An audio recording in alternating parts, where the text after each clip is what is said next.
The Cook, a historical fiction of love, identity, and fate by S.J. Jeppsson.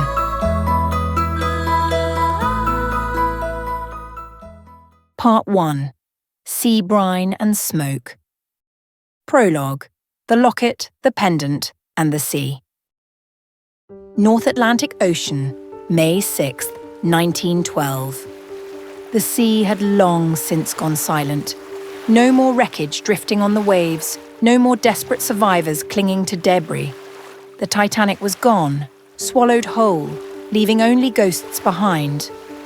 And yet, still the CGS Montmagny searched. The recovery ship had been at sea for a week now. The men worked in silence, their faces drawn, their hands numb.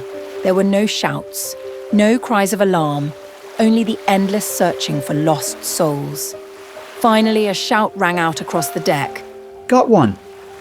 The crew moved swiftly, gathering at the starboard side as the body was hoisted aboard.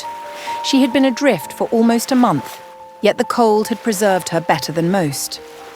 A young woman, no older than 20, her dark hair still tangled in soft waves, her delicate features frozen in time. Her hands were clasped to her chest, frozen around something small, something precious. Check for identification, one of the officers murmured. A deckhand knelt beside her, his hands gentle as he worked, peeling away the sodden fabric of her dress.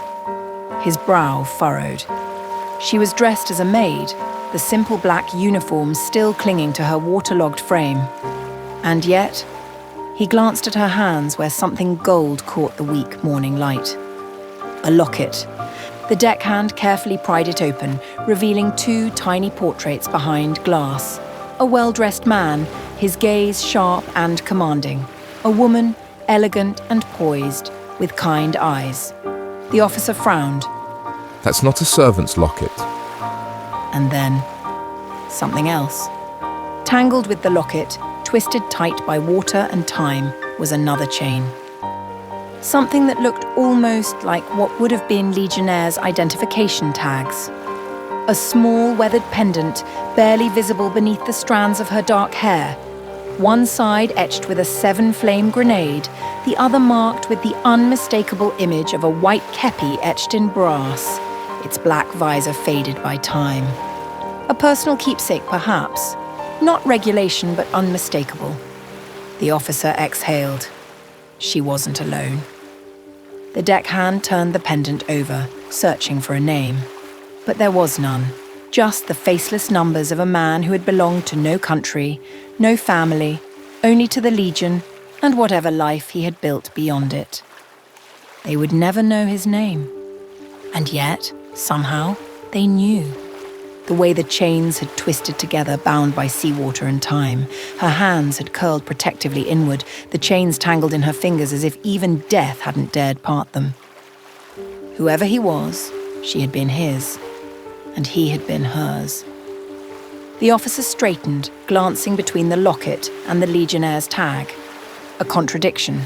The locket was a token of wealth, of status, something a woman of standing would have owned. But the girl before them was dressed as a maid, a mystery. And because of that, because the locket suggested she might not have been a maid at all, they made a decision. Log it, the officer ordered, his voice firm. We'll send her to Halifax for identification. The crew worked swiftly, lifting her gently, carefully, as if she might wake from her sleep in the cold. The deckhand lingered a moment longer, his fingers brushing the Legionnaire's pendant before letting it slip from his hands, resting once more against her still heart. A final gesture, a silent understanding.